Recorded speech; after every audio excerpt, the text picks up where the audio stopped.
Radhe Radhe guys, welcome back to my channel Radhe Krishna Barsa Jaiswal. तो आप सभी कैसे हो? कान्हा जी की कृपा से आप सभी ठीक होंगे। जय हनुमान, जय हनुमान। तो गाइस, आज मैं आप लोगों के लिए मंगलवार का व्रत कथा लेकर आई हूँ। बहुत सारे लोग होते हैं जो कि मंगलवार का व्रत करते हैं, ज़्यादा समय न होने के कारण वो कथा पढ़ नहीं पाते हैं, तो उनके लिए बहुत ही हेल्पफुल रहेगा ये वीडियो। वो जब चाहे इस कथा को चलाकर और सुन सकते हैं। तो जो भी लोग मंगलवार का व्रत करते हैं उनको ये कथा ज़रूर से शेयर करें। जो भी लोग मंगलवार का व्रत करते हैं तो वो इस कथा को सुन सकते हैं। सुनने से और पढ़ने से एक ही पुण्य की प्राप्ति होती है। अगर आप व्रत नहीं भी करते हैं और अगर आपके हनुमान जी में विशेष आस्था है तो भी आप इस कथा को सुन सकते हैं। तो आइए अब हम लोग कथा सुनते हैं। तो कथा सुनने से पहले जय श्री राम, जय श्री राम, जय हनुमान।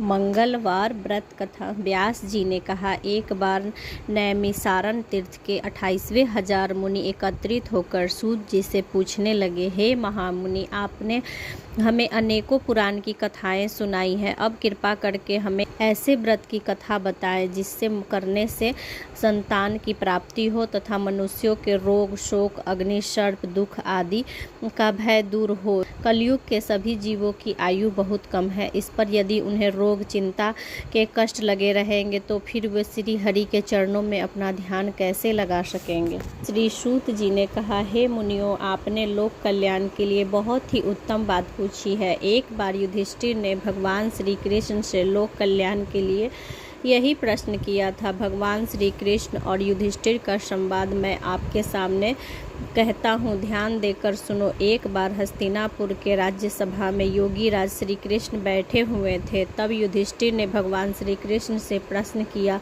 हे प्रभु, हे नंदनंदन गोविंद, आपने मुझे अनेकों कथाएं सुनाई है, आज कृपा कर ऐसे व्रत की कथा सुनाए जिनके करने से मनुष्यों के रोग, चिंता और भय से मुक्ति हो तथा पुत्र की प्राप्ति हो। हे प्रभु, बिना पुत्र के मनुष्य जीवन व्यर्थ है, वह नरकगामी होते हैं। पुत्र के बिना मनुष्य पितृ ऋण से छुटकारा नहीं पा सकता और ना ही वह पुन्ना नामक नरक से उद्धार पा सकता है। अतः पुत्रदायक कोई व्रत बतलाइए।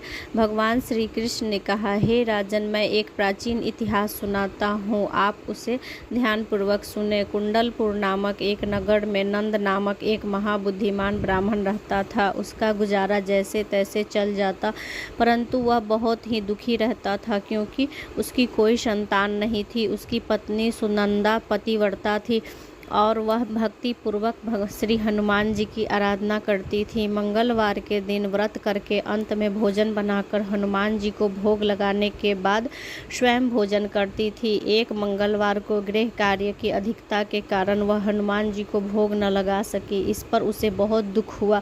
उसने स्वयं भी भोजन नहीं किया। प्रण किया कि अब मैं अगले मंगलवार को हनुमान जी को भोग लगाकर ही अन्न जल ग्रहण करूंगी। ब्राह्मणी सुनंदा प्रतिदिन भोजन बनाती, श्रद्धापूर्वक पति को खिलाती, परंतु स्वयं भोजन ग्रहण नहीं करती और मन ही मन हनुमान जी की आराधना करती। इस प्रकार 6 दिन तक ब्राह्मणी सुनंदा ने अपनी प्रण के अनुसार भूखी प्यासी निराहार रही, परंतु 7वें दिन मंगलवार को वह प्रातः ही बेहोश होकर गिर पड़ी। सुनंदा की इस असीम भक्ति से हनुमान जी बहुत ही प्रसन्न हुए और उसके सम्मुख प्रकट होकर बोले, सुनंदा, मैं तेरी भक्ति से बहुत प्रसन्न हूँ, तू उठ और वर मांग। सुनंदा अपने आराध्य देव श्री हनुमान जी को अपने समक्ष पाकर आनंद से विहल हो उनके चरणों में गिर पड़ी और कहा, हे प्रभु, मेरी कोई संतान नहीं है, कृपा करके मुझे संतान प्राप्त करे। श्री हनुमान जी ने कहा, तेरी इच्छा पूर्ण होगी, तेरे यहाँ एक कन्या उत्पन्न होगी, उसके अष्टांग प्रतिदिन सोना दिया करेंगे। इस प्रकार वर देकर हनुमान जी अंतर ध्यान हो गए।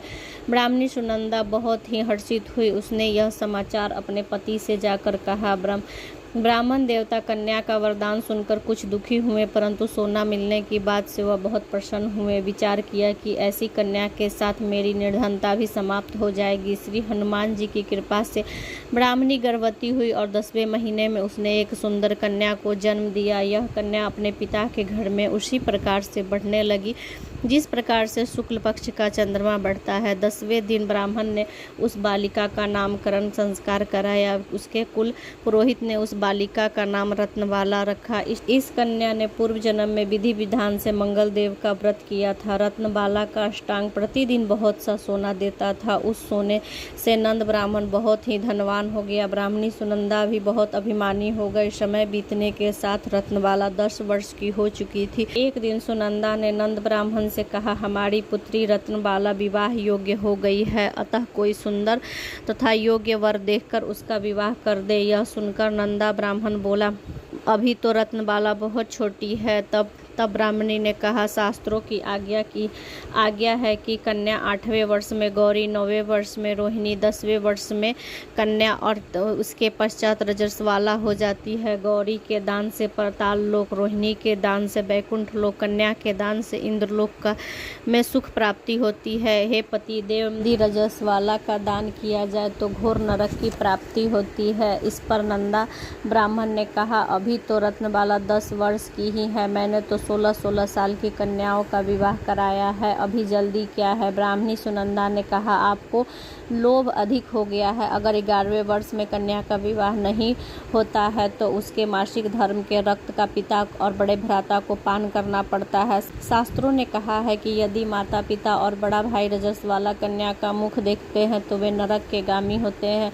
नंदा ब्राह्मण ने कहा, ठीक है, मैं कल ही योग्य वर की तलाश के लिए अपने दूत भेज दूंगा। दूसरे दिन ब्राह्मण ने दूत बुलवाया और कहा, मेरी कन्या जैसी सुंदर है वैसी ही सुंदर वर इसके लिए तलाश करो। दूत स्वामी की आज्ञा पाकर वर खोजने के लिए चल पड़ा। अनेकों नगर घूमने के बाद उसने पंपई नगर में एक सुंदर ब्राह्मण युवक को देखा। यह बालक, जिसका नाम सोमेश्वर था, वह बहुत ही गुणवान था। दूत ने इस सुंदर और गुणवान ब्राह्मण के बारे में अपने स्वामी को पूर्ण विवरण दिया। ब्राह्मण नंदा को भी सोमेश्वर अच्छा लगा और फिर एक शुभ मुहूर्त में विधि पूर्वक सोमेश्वर और कन्या का दान करके ब्राह्मण ब्राह्मणी संतुष्ट हो गए। परंतु ब्राह्मण नंदा के मन में तो लोभ समाया हुआ था। उसने रत्नबाला का कन्यादान तो कर दिया, परंतु वह बहुत ही खिन्न था। उसने विचार किया कि रत्नबाला अब तो ससुराल चली जाएगी, इससे जो सोना मुझे मिलता था अब आगे नहीं मिलेगा। मेरे पास जो धन था कुछ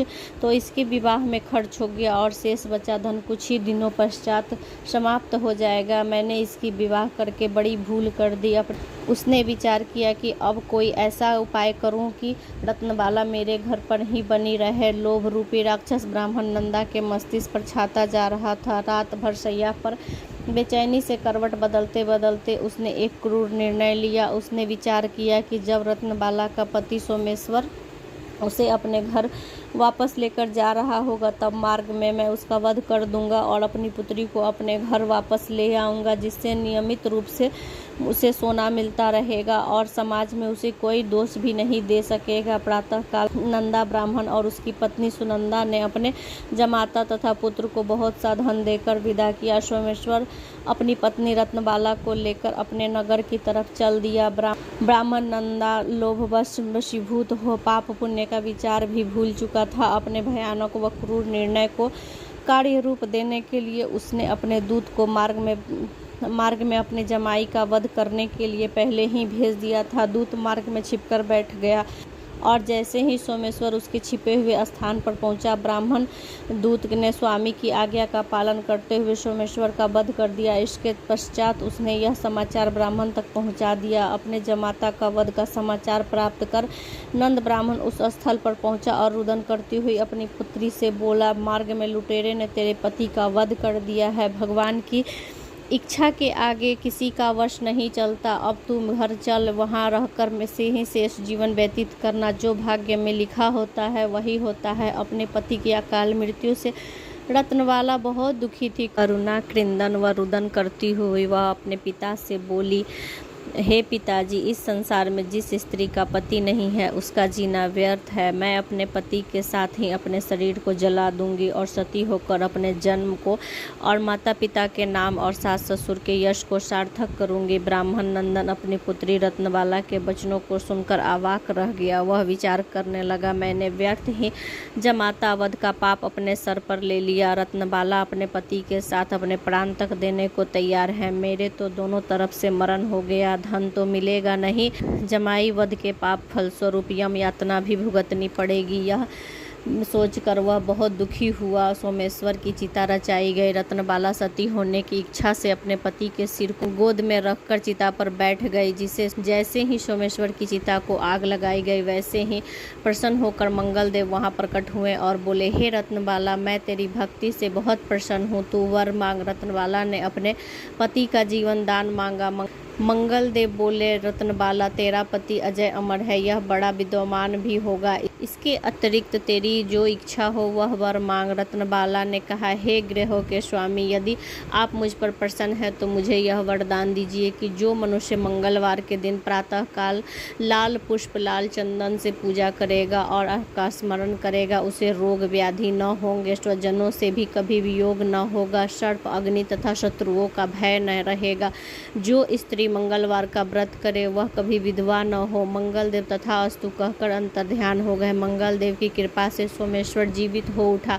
रत्नबाला अपने पति को पुनः प्राप्त कर बहुत प्रसन्न हुई। सोमेश्वर अपने पत्नी को लेकर अपने नगर को चला गया। इसके बाद दोनों पति पत्नी मंगलदेव का यह व्रत प्रयत्न पूर्वक मंगलवार को करने लगे। यह मंगलदेव की कृपा से इस लोक को सुख ऐश्वर्य भोग कर अंत में स्वर्ग लोक को गए।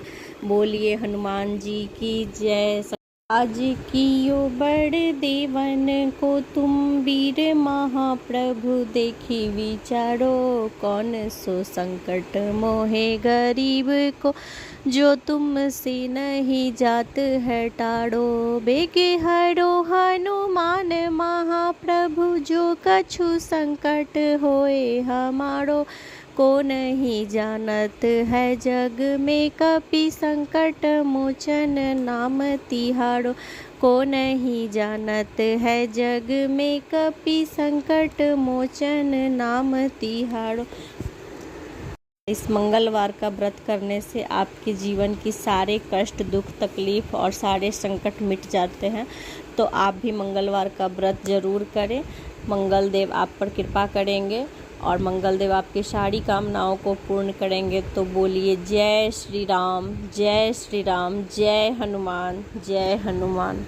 गाइस, अगर आप लोगों को वीडियो थोड़ी सी भी अच्छी लगी हो तो like share and subscribe. Radhe Radhe, Radhe Radhe, Radhe Radhe. जय श्री राम, जय हनुमान।